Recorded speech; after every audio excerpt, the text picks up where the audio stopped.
एक बार गंज के एक सेठ जी थे, पढ़ते थे हम स्कूल में, तो वो हमको ले गए, गुरुजी सत्यनारायण होनी है, कथा होनी है, कर दो। हमने कहा चलो फिर ही है, पढ़ते ही नहीं थे अपन, जाते भरते स्कूल कभी कभार। ले गए वो हमको, गंज में हमारे चाचा जी का घर है, तो हम उनके घर गए। हमने सालेग्राम जी रखे,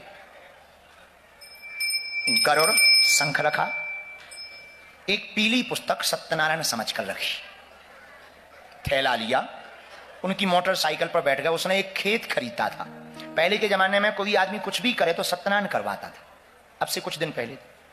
उन्होंने खेत खरीदा था, खेत में हमें लेवा गए, बढ़िया हमने सत्यनारायण का चौक पूरा, भगवान रखे, बढ़िया मंत्रोच्चारण करके पंचोपचार पूजन किया, गणेश जी को बुलाया, सालिग्राम जी का अभिषेक करवाया, नवग्रह पूजा होती है, 9 सुपारी रख ली, नवग्रह पूजा कर दी। जैसे ही सत्यनारायण बांचने का टाइम आया, हमने किताब निकाली, सो पसीना आ गया, क्योंकि उसमें लिखा रहे बृहस्पतिवार व्रत कथा। अब ना तो हम ये कह पाए कि सेठ जी सत्यनारायण नहीं आई है, 50-60 लोग बैठे, अगर हम कहते हैं कि सत्यनारायण नहीं दूसरी है, क्या कहेंगे? हमने भी सोचा, अपन पुराने खानदानी आदमी, हमने कहा 5 अध्याय सुनाने चाहिए, 5 बार घंटी बजनी चाहिए, थोड़ी थोड़ी आती ही थी अपन को। हमने बढ़िया ली, नैमिषारण तीर्थ में सोनकादि 88,000 ऋषि विराजमान है, यहां से शुरू किया है। तीसरी पद कथायामो रेवा कंठो प्रथमो अध्याय समाप्ता बोलो वृंदावन बिहारी। ऐसे हमने 5 अध्याय कर दिए। मन में तो डर था कि कुछ छूट गया, पर यह पता नहीं था कि छूट क्या गया। बढ़िया हमने लकड़ी ली, हमने कहा सेठ जी हवन हो जाए, साकल उठाओ।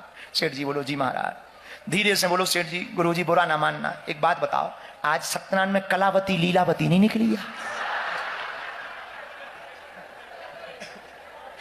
कलावती लीलावती अपन भी गुरु जी ठहरे। हम कहा सेठ जी तुम उल्लू हो, इतने जंगल में बड़े घराने की बहुएं कहां रखी?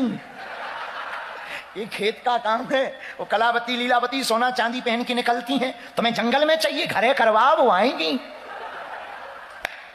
सेठ जी भी समझ गए फिर। खैर उसके बाद उन्होंने कभी हमसे सत्यनारायण नहीं करवाई 5 वर्ष तक। तो और जब भी वो मिले हमको कहो सेठ जी कलावती लीलावती। तो सेठ जी, अब हम उनका नाम नहीं बताएंगे वो, क्योंकि हमारी कथा भी सुनते हैं, उन्हें बड़ा बुरा लगेगा। तो बस हो गई सत्यनारायण। उसके बाद में जब आगे सुदाम की महिमा बढ़ी, फिर वो आए, बोले गुरु जी अब हो जाए कलावती लीलावती। अब नहीं होगी। अब तो संगीतमय होगी। बोले अब इतनी दम नहीं है हमारी, ये विनोद की बात है। तो कई बार ऐसे हो जाता है, भगवान की इच्छा है, हो जाती। खैर ये विनोद है, हमारी प्रार्थना है कि कोई भी कथाकार हमारी कथा सुन के ऐसी घटना ना करे। इसको बहुत गंभीरता से लेना है कि ऐसा अपराध बहुत बड़ा अपराध है, नहीं आता है तो स्वभाव बस। इसी चक्कर में हम ये कथा को कई बार बताते हैं ताकि वो पाप कट जाए। अपनी भूल को हम बताते हैं, ये बताने का मतलब हम कमी बताकर कोई बहुत बड़ी तीर नहीं मार रहे, ये हमसे अपराध हुआ है, भगवत अपराध है ये, इसलिए अपराध का हम बोध करते हैं, उस अपराध का हमें बोध हो, पछतावा हो। इसलिए आप लोगों को ऐसा कोई अपराध नहीं करना है।